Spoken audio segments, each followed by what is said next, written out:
All of you. Fix guideline platform पर आपका welcome.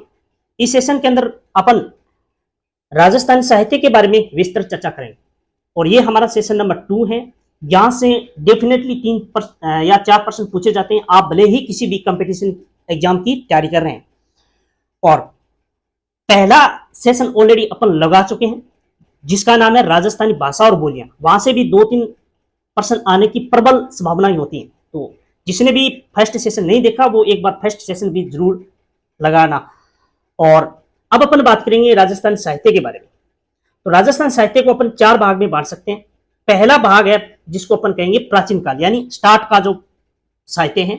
तो उस साहित्य के अंदर जो वीरों की गाथाओं के बारे में या फिर वीरों के साहस के बारे में, विषय के बारे में साहित्य लिखा गया था, तो इसलिए इस काल को या प्रक को अपन क्या कहेंगे, वीर गाथा का। ठीक है, उसका जो समय चलता है वो 1050 से 1550 ईस्वी के बीच में वीरों के बारे में सबसे ज्यादा साहित्य लिखे गए थे। तो इस काल को अपन क्या कहेंगे, वीर गाथा काल। ठीक है, ये सबसे प्राचीन काल है।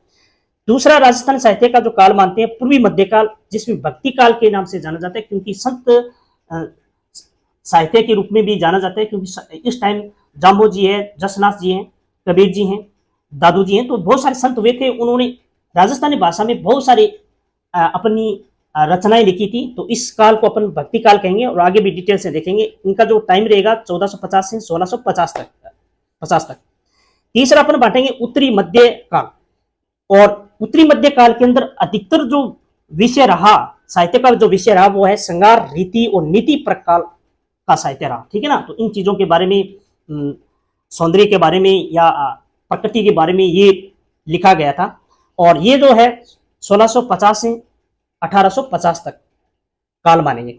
अगला लास्ट आधुनिक काल। और आधुनिक काल में सभी विषयों को पर यानी चर्चा होती है या लिखा जाता है या फिर रचनाएं की जाती हैं। तो ये जो काल है 1850 से लेकर और अब तक। ठीक है, अब अपन वन बाय वन पढ़ेंगे उसको एक एक। ठीक है ना, सबसे पहला प्राचीन काल कौन सा है, वीरगाथा काल। और वीरगाथा काल 1050 से लेकर 1550 ईस्वी तक रहता है। और यहाँ वीर प्रधान कायों की प्रमुखता के कारण इसे वीर गाथा काल कहा जाता है। और इसमें मोस्ट इंपोर्टेंट जो एक बुक है जिसका नाम है श्रीधर व्यास और रणमल छंद। और रणमल आपको पता है कि इडर के राठौड़ राजा हुआ करते, इनके युद्ध के बारे में वर्णन किया गया है और ये बहुत इंपॉर्टेंट है। ये एग्जाम में बहुत बार प्रश्न आ चुका है। ठीक है, श्रीधर व्यास की पुस्तक क्या नाम है, रणमल छंद। दूसरा देखिए पूर्वी मध्यकाल, जिसे भक्ति काल के नाम से जाना जाता है, जिसका जो टाइम रहता है 1450 से 1650 तक रहता है। और ऐसे संप्रदायों से राम स्नेही संप्रदाय है, राम दादू पंथ है या नाथ पंथ है, या अकलिया संप्रदाय या बिश्नोई या जसनासी संप्रदाय। तो उस टाइम ये जितने भी संत हुए थे उन्होंने राजस्थानी भाषा में साहित्य लिखा था। और इनके अलावा बहुत सारे ऐसे और भी साहित्यकार थे जिसका नाम पृथ्वीराज राठौड़, बेली किशन रुक्मणी, उन्होंने अपनी रचना लिखी। माधोदास दत्तवाड़िया, रामरासो, ईश्वरदास हरिरस और देवयान और साईं जी झूला नागदमन, ये सारी रचना इस काल में हुई थी। और याद कर लेना ये सारे जो चारों जो मैंने बताई है ना, ये इंपोर्टेड है, ये किसी न किसी एग्जाम में पूछी जा चुकी है और आगे आने वाले एग्जाम में भी पूछी जाने की प्रबल संभावना होती है। तीसरा उत्तर मध्यकाल श्रृंगार, रीति व नीति पर काल माना जाता है और 1650 से 1850 तक। और इस काल के अंदर जो कवि ने साहित्यकारों ने जो अपनी पुस्तकें रची थी, सबसे मोस्ट इंपोर्टेंट है कवि मच्छाराम। और मच्छाराम रघुनाथ परक, रूपक और कृपाराम जी खिड़िया का है राज्य का सोटा। तो ये कृपाराम जी खिड़िया बहुत बार एग्जाम में पूछा जा चुका है। और श्याम मोहन राज है, चक्रिया रासोटा, भेरिया रासोटा, मोतिया रासोटा, तो इनको भी याद कर लेना। आधुनिक काल, सभी विषयों के बारे में मैंने बता दिया कि भी साहित्य लिखा जाता है साहित्यकार द्वारा। और यहाँ बांकीदास है, सूर्यलाल मिश्रण है। और इसके अलावा अपन आधुनिक जो साहित्यकार है वो एक अलग से डिटेल से मैं आपको क्लास लेके आऊंगा, वहां से आपको बताऊंगा। ठीक है ना, उनकी पूरी सारी रचनाएं वगैरह सब। अब अपन बात करेंगे कि राजस्थान साहित्य को निर्माणकर्ताओं की शैलीगत एवं विषयगत भिन्नताओं में 5 भागों में बांटे सकते हैं। कितने भागों में, 5 भाग। पहला जैन साहित्य। और जैन साहित्य किसे कहते हैं, जैन आचार्यों या मुनियों या यतियों एवं श्रावकों के द्वारा जो जैन धर्मों के द्वारा लिखे गए ग्रंथ ठीक है ना, उसे जैन साहित्य कहते हैं। और चारण साहित्य, और चारण भाट और चारण जो लोग राजा और रजवाड़ों के बही खातों में ये काम करते थे, वहां पे लिखते थे, तो ये सारा सारा चारण साहित्य कहलाता है।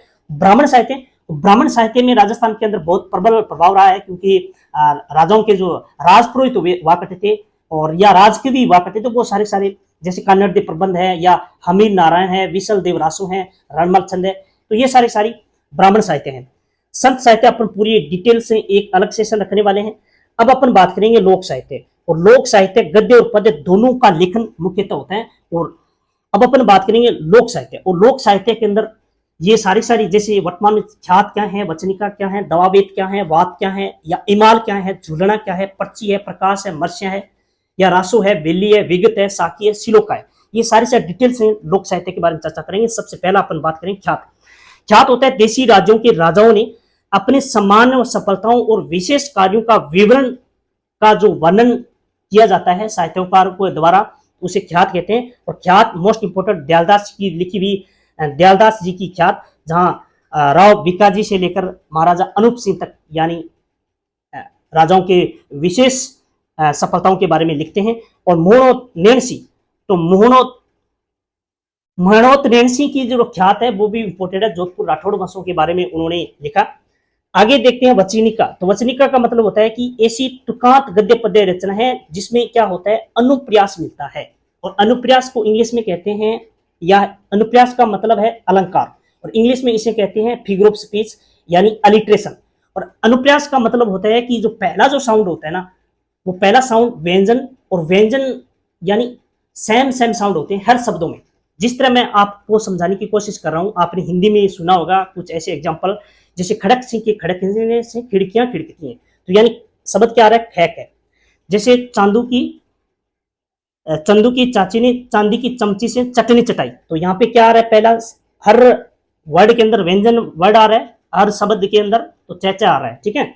जिस तरह मैं एक एग्जांपल और लेता हूं कि चौधरी चरण सिंह चार चौकी पर चिलमड़ी चसकामता, यानी चैचा वर्ड आ रहा है, ये व्यंजन वर्ड है, यानी कॉन्सोनेंट्स वर्ड है।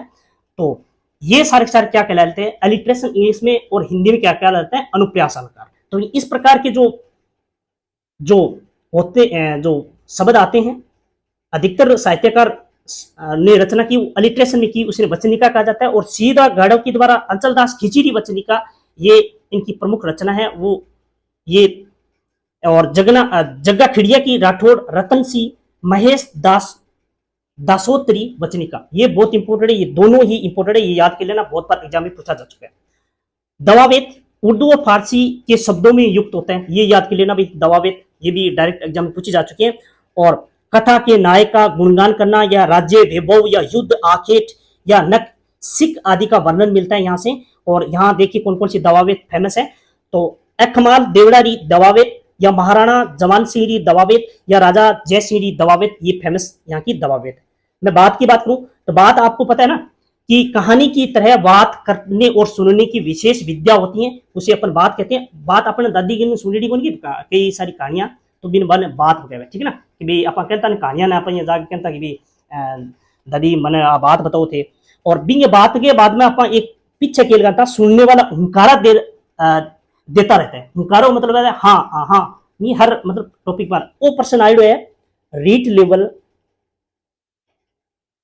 अल्टू के इंग्लिश 2023 का, यानी ऐसी तो ये पूछो आपकी राजस्थानी भाषा में कि भाई कोई भी कहानी कभी भी कहानी है, यानी पीछे, यानी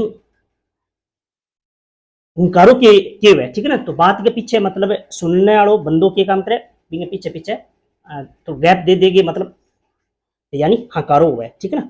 तो ये याद कर लियो, ठीक है। आगे देखो बात की केड़ हुआ है, तो राव अमर सिंह री बात, खींचिया री बात, अंचलदास खींची री बात, बाबूजी री बात, कानड़ दे री बात, ये फेमस जो बातें हैं, तो ये लिखी गई इन साहित्यकारों की है, ठीक है।